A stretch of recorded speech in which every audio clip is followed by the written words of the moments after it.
একটা গল্প বলছি শোনো।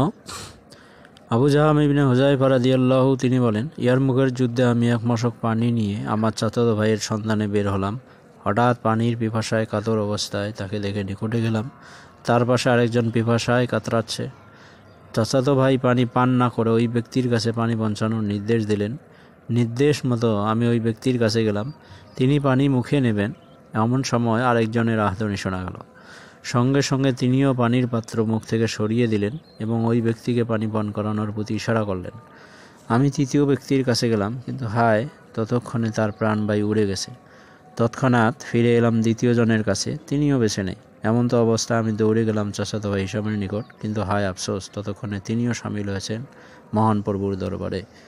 এই ছিল ইসলামের প্রথম যুগের মুমিনদের আত্মস্বর্গের সুমহান নজির।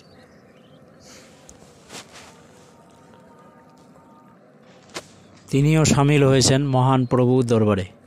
এই ছিল ইসলামের প্রথম যুগের মুমিনদের আত্মস্বর্গের সুমহান নজির।